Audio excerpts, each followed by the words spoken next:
یہ ایک مزمل کی کہانی ہے جو آپ کو پوری سننی ہے۔ مجھے آئی فون چاہیے۔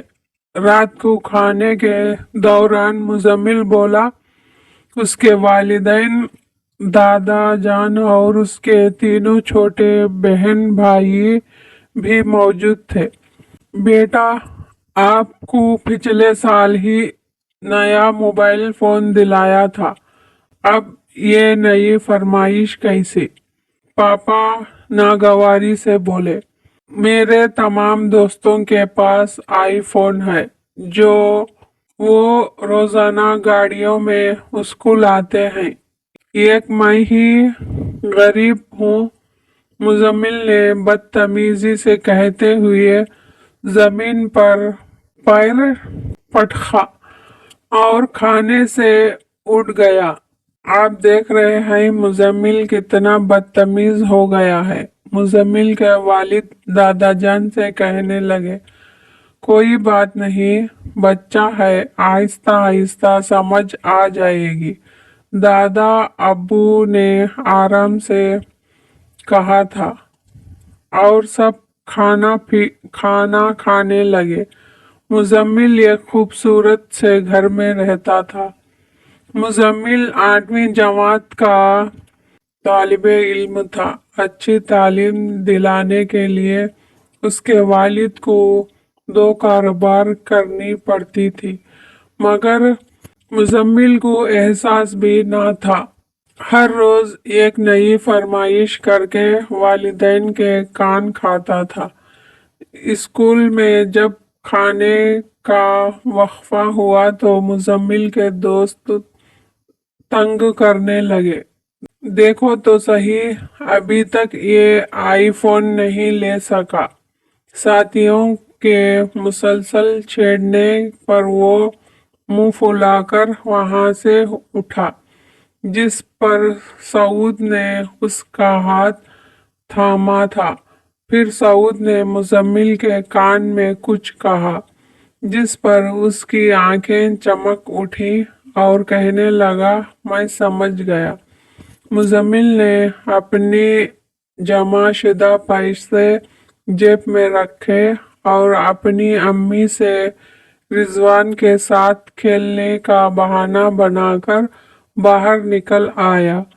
اب اپنے علاقے کی سڑک پر چلتے چلتے وہ باہر بڑی سڑک تک آ گیا تھا۔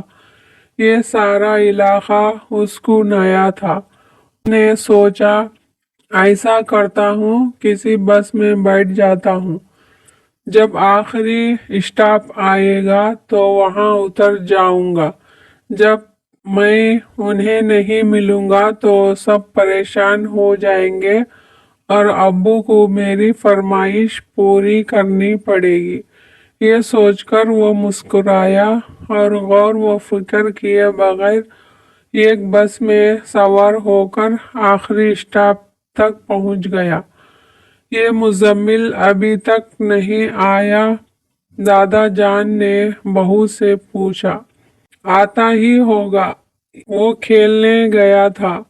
پھر مزمل کی امی نے چھوٹے بیٹے سے کہا، پڑوس میں پوچھ کر آؤ، وہ رضوان کے ساتھ کرکٹ کھیلنے گیا تھا۔ آج تو مزمل سے میری ملاقات ہی نہیں ہوئی، رضوان نے محسن کو جواب دیا۔ لٹکے ہوئے منہ کے ساتھ محسن نے گھر آ کر بتایا کہ پھر دادا جان، اس کے والد اور چند پڑوسی مل کر مزمل کو ڈھونڈنے لگے، لیکن وہ نہ ملا۔ بس سے اتر کر اسے ایک لمحے کو خوف ہوا تھا، مگر وہ کیا کرتا؟ مغرب ہونے والی تھی۔ یہ ایک کچی آبادی تھی۔ وہ ایک ٹھیلے والے کے بینچ پر بیٹھ گیا۔ اب اسے بھوک اور پیاس لگ رہی تھی، مگر ٹھیلے والا واپس جانے کی تیاری کر رہا تھا۔ مزمل بھی واپس جانے کے ارادے سے اٹھا اور بس کا انتظار کرنے لگا۔ بیٹا، जिस बस में तुम आए थे वो आखिरी बस थी, अब कोई बस नहीं आएगी। ठेले वाले ने जैसे ही उसे ये बात बताई, वो खौफ के मारे फूट फूट कर रोने लगा। सच बताओ कि तुम अकेले क्यों आए हो? अब मुजम्मिल सोच में पड़ गया। ठेले वाले ने अपना सामान समेटा और कहने लगा, मेरी मानो तो मेरे साथ मेरे घर चलो। मुजम्मिल एक लम्हे को हिचकिचाया था, मगर ये इलाका अच्छा नहीं है। मैं कल सुबह तुम्हें तुम्हारे घर छोड़ आऊंगा। मुजम्मिल ठेले वाले के साथ घर में दाखिल हुआ। ये 2 कमरे का छोटा सा घर था, जिसमें ठेले वाला अपने वालिदैन, बीवी और 4 बच्चों के साथ रहता था। एक कमरे में 2 चारपाई थी, एक पर बूढ़ी खातून बैठी थी, दूसरी पर उसके बूढ़े वालिद लेटे हुए थे। बच्चे सोहन में खेल रहे थे और बीवी खाना पका रही थी। बीवी बावर्ची खाने से पसीना पोंछते हुए निकली और मुजम्मिल को देखकर हैरत से पूछा, यह लड़का कौन है? मैं बताता हूँ। ये कहकर वो बीवी को वालिदैन के पास लेकर बैठ गया। मुजम्मिल का हम उम्र ठेले वाले का एक लड़का ज़ैशान उसके लिए पानी लाया, फिर उससे बातें करने लगा। 2 बच्चे प्लास्टिक के खिलौनों से खेल रहे थे। उनके घर में टीवी भी नहीं थी। तुम्हारे पास मोबाइल नहीं है? मुजम्मिल ने ताज्जुब से ज़ेशान से पूछा। अब्बू के पास है, छोटा वाला फैजान ने कहा। फिर खातून ने दस्तरख्वान बिछाया और दाल चावल रख दिया, जिसे बच्चे मज़े ले लेकर खा रहे थे। मुजम्मिल को भूख से बुरा हाल था। वो भी हाथ मुंह धोकर खाना खाने लगा। अपने घर में तो वो शोर मचा देता था, फिर बर्गर या पिज़्ज़ा मंगवा लेता था।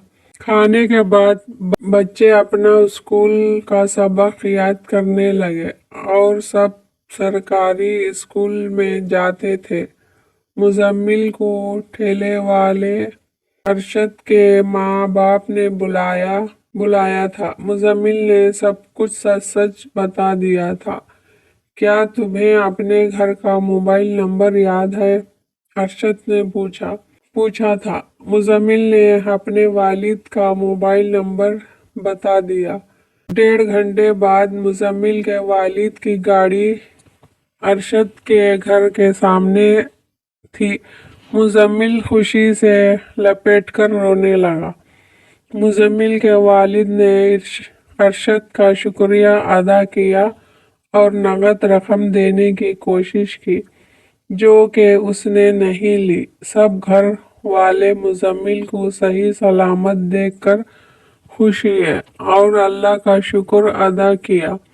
दूसरे दिन उसके वालिद उसे मोबाइल मार्केट ले आया। मुजम्मिल फौरन समझ गया। उसने कहा, पापा मुझे माफ़ कर दे, मैं भूल गया था। अगर कल मैं ठेले वाले अंकल के घर ना जाता तो मुझे कभी ये मालूम ना होता कि मैं बहुत सारे लोगों से अच्छे और बेहतर हाल में रहता हूँ। अब मैं कभी उन नियामतों की नाशुक्री नहीं करूँगा जो मुझे मैसर हैं। ये सुनकर उसके पापा बहुत खुश हुए और मुजम्मिल को गले लगा लिया।